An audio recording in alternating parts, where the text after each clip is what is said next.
Lecture 12, East Asian Buddhism, Zen and Pure Land.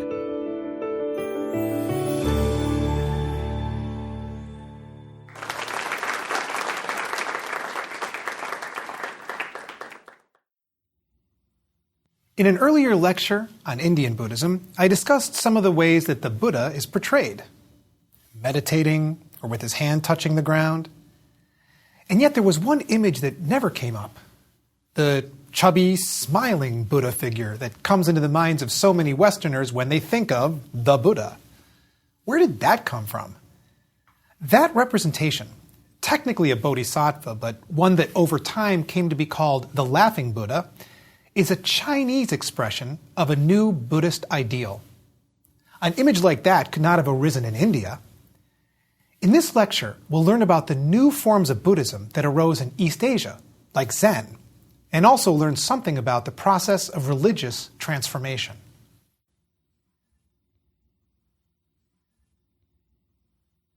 In the first century of the Common Era, two of the ancient world's great civilizations came together in a new and powerful way, as Buddhism from India came into China. As we've already encountered both Indian Buddhism and the two most important Chinese religions, Confucianism and Taoism, we're now ready to witness the remarkable transformations that occur when a religious tradition enters a new cultural context. How did Buddhism change East Asia? And how did East Asia change Buddhism? I'll give you a statement from East Asian Zen Buddhism to give you a taste of the changes in store. When the Buddha was discussed in Theravada Buddhism, it was as a great teacher who showed us the path to liberation. In Mahayana Buddhism, the Buddha achieved an even greater status, as a cosmic being who far transcended one lifetime. Now, we see a new approach, captured in this baffling statement that you might have heard. If you meet the Buddha, kill the Buddha. Well, something has clearly changed. There were deep tensions between the Indian Buddhist worldview and the Chinese worldview in the 1st century CE. Both Confucianism and Taoism, despite their differences, had a positive valuation of this world and provide paths to achieve harmony within it. Indian Buddhism, which emphasized the suffering that people experience in this world, presented an ideal of non-attachment and brought to China things that had never before been seen there: the institution of the monastery, the practice of celibacy, and the notion of rebirth. It should be no surprise then that some Chinese strongly opposed Buddhism. Despite the tensions and debates, Buddhism achieved remarkable success in China. After less than 500 years, there were tens of thousands of monasteries and over 2 million monks and nuns. In some cases, this was because of state sponsorship, at times given by non-Chinese rulers who, after conquering parts of China, wanted to promote a unifying religion that was not indigenously Chinese. Well, one way they did this was to sponsor the creation of imposing works of art, such as carvings of enormous Buddhas in the sides of mountains. One example is the Yungang Caves in the 5th century. They're among the most impressive sights I encountered in China. The magnificence of the large Buddhas and the beauty of the numerous intricately carved Buddhas inside the caves must have left a deep impression on the Chinese of that period. Over the centuries, as Buddhism spread and grew, distinctively Chinese schools developed, and we can see an expression of this transformation in Buddhist art. Now we can return to the question of the Laughing Buddha. This form of the Buddha exemplifies an affirmation of this worldly values: joy, the pleasure of a good meal, and sometimes children. The figure is sometimes portrayed surrounded by kids. And he's shown in a relaxed and natural pose, sitting comfortably or perhaps with his arms outstretched, rather than in the disciplined meditation postures of the Indian Buddha. And his face displays a wide smile rather than that slight smile of equanimity seen on South and Southeast Asian Buddhas. This is a Buddha that affirms the joys of the world, a Chinese Buddha. I will focus on the two most popular schools of East Asian Buddhism. The first is known as Chan Buddhism in China and Son in Korea, but it's known best in the West by its Japanese name, Zen.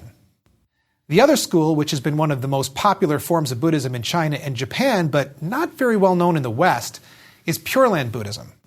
Both of these schools are forms of Mahayana Buddhism. The words Chan and Zen are simply the Chinese and Japanese ways to transliterate the Sanskrit word jnana, which means meditation. So the Zen school is the meditation school.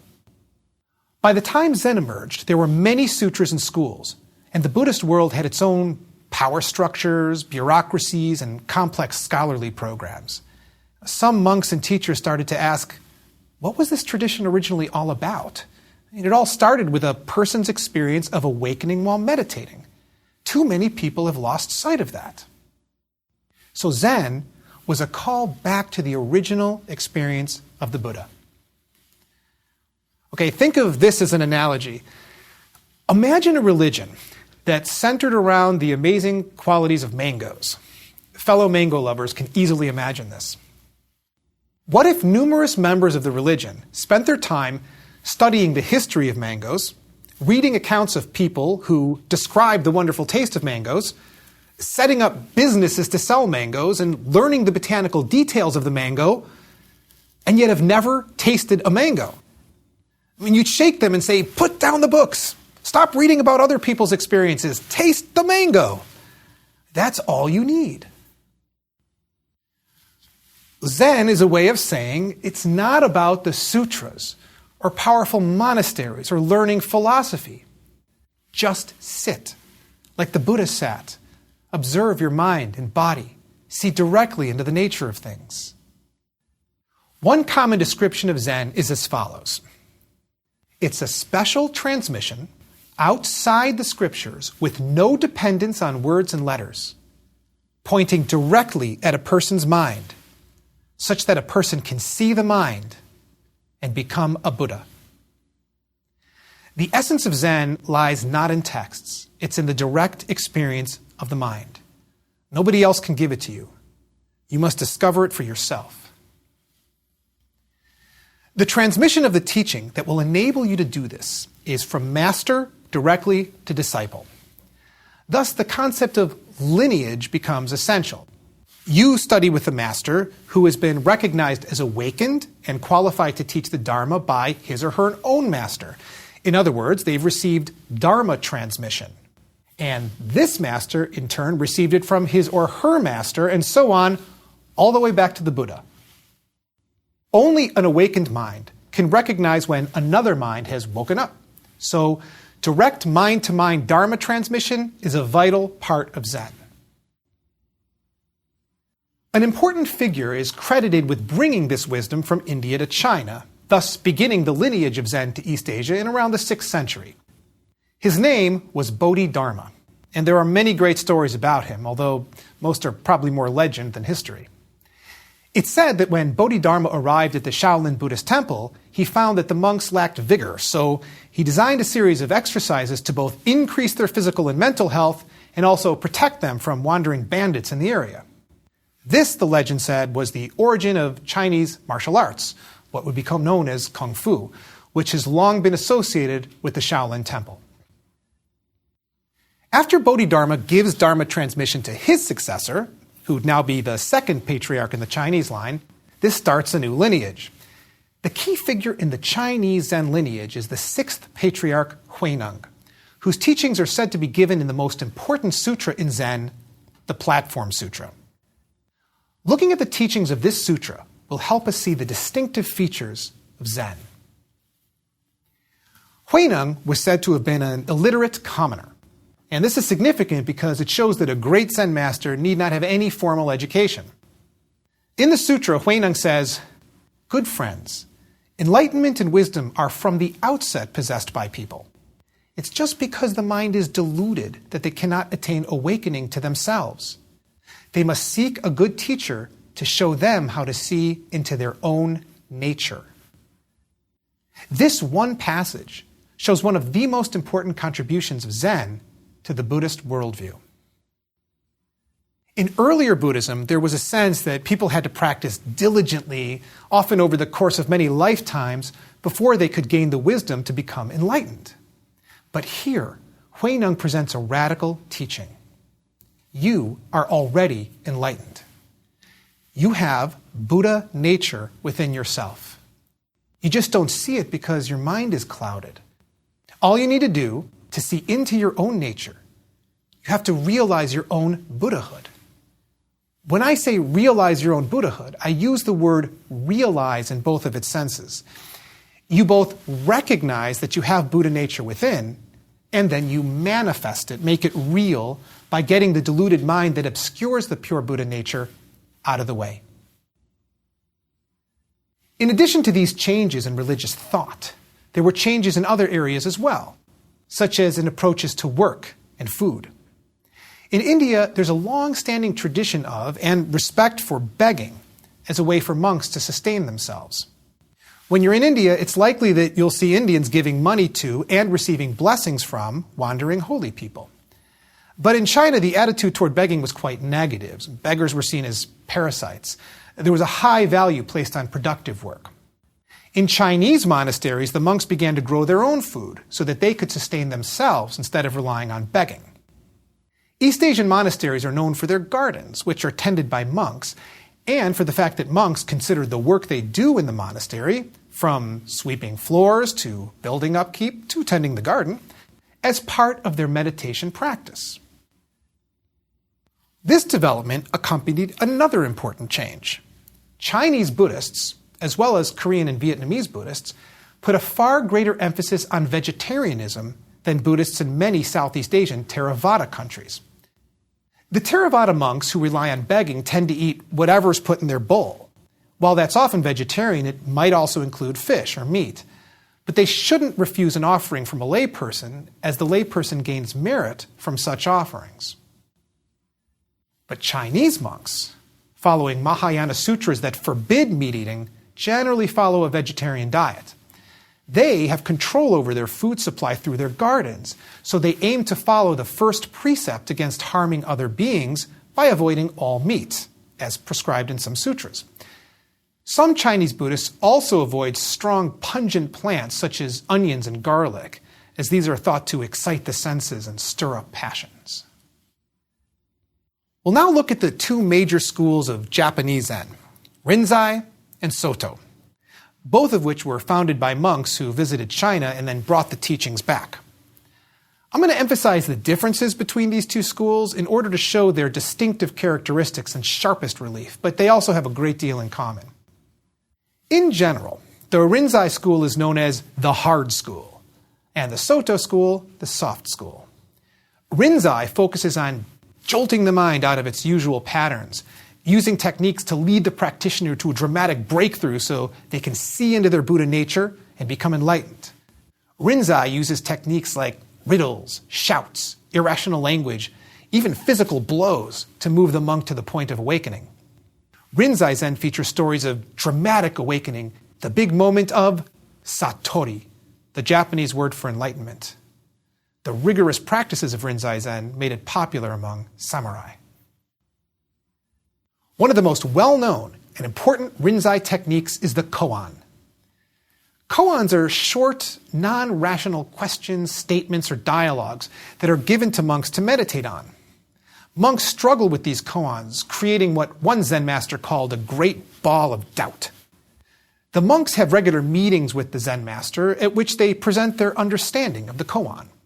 From their responses, the master can tell what kind of progress the monks are making, and if they've been awakened to their Buddha nature. The idea is, all of the monks' attempts to solve the koan through reason or usual thought patterns fail.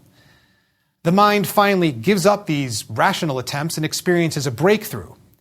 You might have heard a few of these koans, such as, 2 hands clap and make a sound. What is the sound of one hand? Or, show me your original face before your mother and father were born. Koans were assembled into collections, and systems of koans were created so that monks could advance to a new one when they've completed their current one. Zen emphasizes that the Buddha is not outside of you, but rather within. Zen master Shurto said, When you attain the insight as attained by the Buddha, you realize that mind is Buddha and Buddha is mind. This notion led some teachers to utter very iconoclastic statements so as to break monks of their attachments even to Buddha and Buddhism itself. Linji said, "Don't take the Buddha to be some sort of ultimate goal. In my view, he's more like the hole in a privy. Bodhisattvas and arhats are all so many chains, things for fettering people." It'd be hard to imagine a similar statement made by practitioners of any other religion about their founder. In another story, a master took a wooden Buddha image and chopped it up to make a fire, whereupon a monk asked, "What are you doing setting fire to the Buddha?" The master replied, "Where is Buddha?" Be advised, don't do that in a Buddhist temple. Buddhists still show great reverence for the founder, and they treat icons with great respect. It's just revealing to see that the tradition guards against clinging to even the Buddha himself through such dramatic stories. We can now understand the statement with which I began this lecture. If you meet the Buddha, kill the Buddha. My way of interpreting it is this. If you meet the Buddha, in other words, encounter a Buddha somewhere outside of yourself, it's not really the Buddha. If you focus on the historical Buddha or a statue or text or an idea, you'll never see the real Buddha, the awakened mind within yourself. You have to break free from this attachment to something external, kill that Buddha, so that you'll discover the true Buddha who's been there all along. The other major form of Japanese Buddhism, Soto Zen, also puts the emphasis on the Buddha nature that each person possesses within. But it has a different approach to practice. It doesn't generally use koans, and it doesn't feature stories in which masters shout at or strike or baffle their students. It doesn't talk about some dramatic satori moment. Rather, Soto's all about the practice of sitting. Seated meditation is called zazen. And Soto Zen Buddhists emphasize shikantaza, just sitting. To Soto Zen Buddhists, the emphasis on some big awakening moment itself can produce an attachment to a future result, focusing on something that lies ahead instead of what's here, right now. For Soto Zen Buddhists, there's nothing more to do than sit, because the mind that is manifested during meditation is itself the awakened mind. So there's no difference between zazen and enlightenment. Once you're sitting, there's nowhere else to go, nothing else to attain. This approach to Zen was articulated most powerfully by the 13th century Zen master Dogen. He said, "The way is completely present where you are. To practice the way single-heartedly is in itself enlightenment. There's no gap between practice and enlightenment, or zazen and daily life." When you practice zazen, Dogen advised, give up even the idea of becoming a Buddha. So just be awake wherever you are.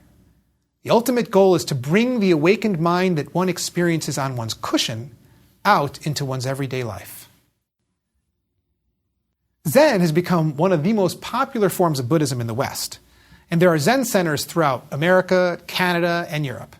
In East Asia, while many families are affiliated with Zen temples and will have priests officiate at funerals, most lay people do not regularly meditate. Meditation is for the Buddhist monks who dedicate themselves to the practice.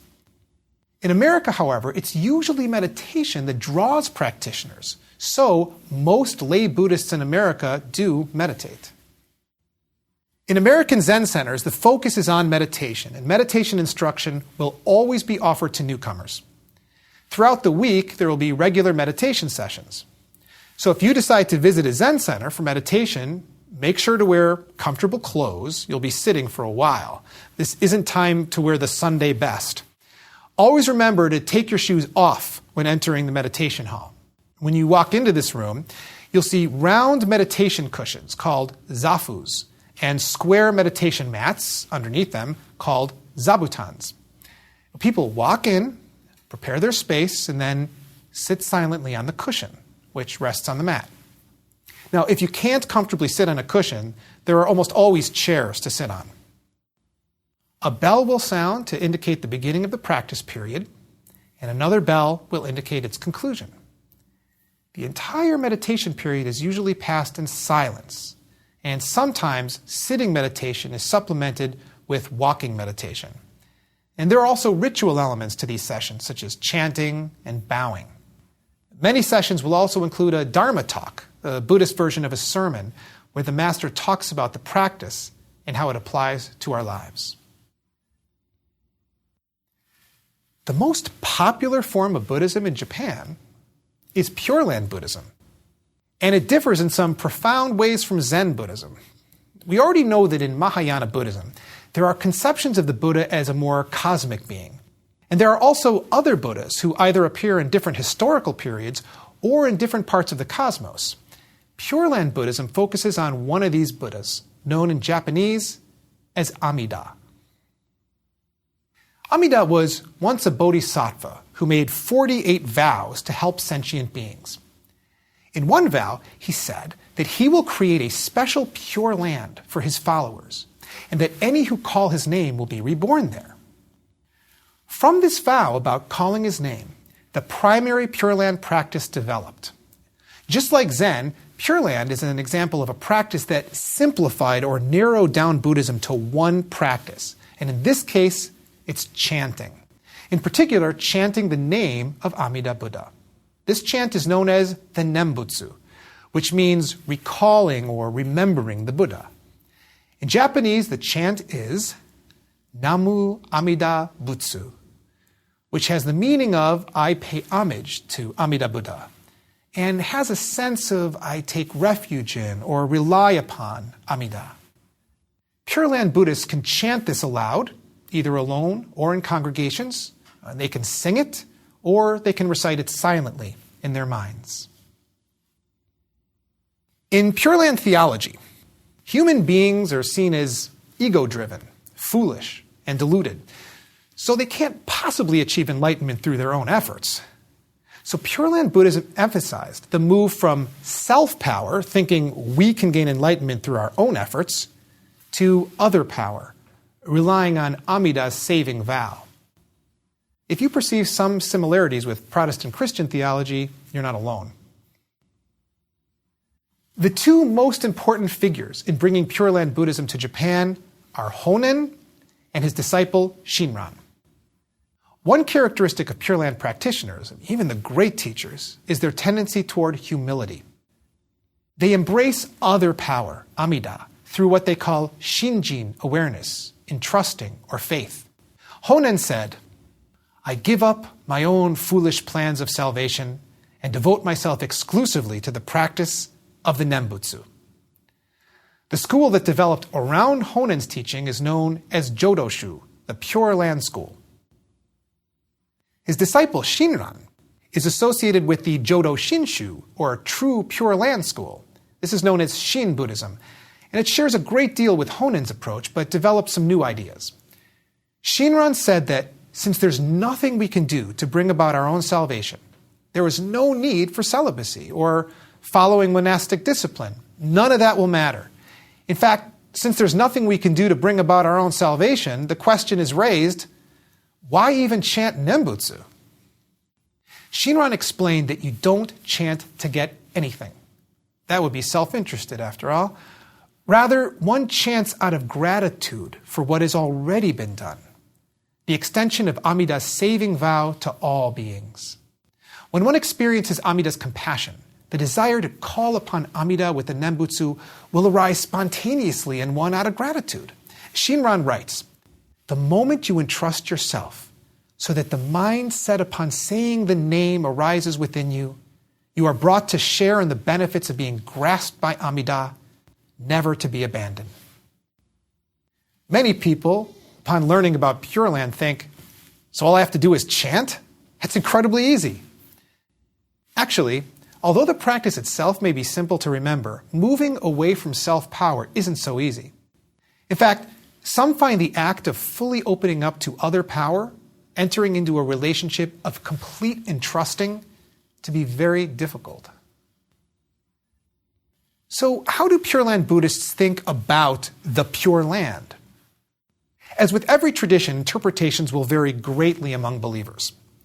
On some interpretations, the Pure Land is a beautiful paradise where the person goes after death.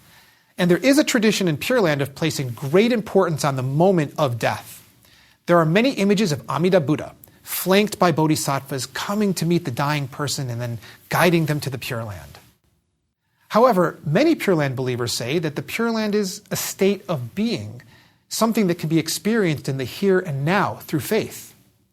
Shinran wrote, "The person of Shinjin, faith, already and always resides in the Pure Land." Pure Land Buddhist services will look quite familiar to people who attend Christian church services. They're congregational, and people sit in pews or on chairs rather than meditation cushions on the floor. There will be more Buddha images than one will usually find in a Zen temple or meditation center, especially images of Amida. And there may be a scroll with images of Pure Land patriarchs going back to India and China, and certainly featuring Honen and Shinran. The service prominently features chanting, especially the Nembutsu, along with passages from sutras and other chants. The priest, who's usually married, will give a sermon, and there will be social time as well. Relationships within the community and family are important in Pure Land Buddhism. One Pure Land practitioner said, "The warmth of the home is like a piece of the Pure Land." You might have noticed recurring themes in my discussion of religion in East Asia. Syncretism, this practice of combining religions in various ways, and pluralism, the belief that truth can be found in multiple traditions. Because of this, religious identity is understood very differently in East Asia than it is in the West. We saw that throughout history, most Chinese have not felt obligated to choose one religion. They've had connections with Confucianism, Taoism, Buddhism, and folk religion. In both China and Japan, most people can be said to have multiple religious affiliation. Japanese religious affiliation is a really interesting topic. To begin with, when most Japanese people are asked if they're religious, they say that they're not. The numbers affirming religious belief are less than 40% in most polls. Compare that with Americans, who average over 90%. Japanese indicate very low levels of belief, which has led some scholars in the West to say that the Japanese are not religious. However, the majority of Japanese homes have either a Butsudan, which is a Buddhist altar, or a Kamidana, a Shinto altar, in their homes, and many have both. And most Japanese visit Shinto shrines. Many are registered at a Buddhist temple. The Japanese practice many rituals at New Year's. Over 80% visit shrines or temples.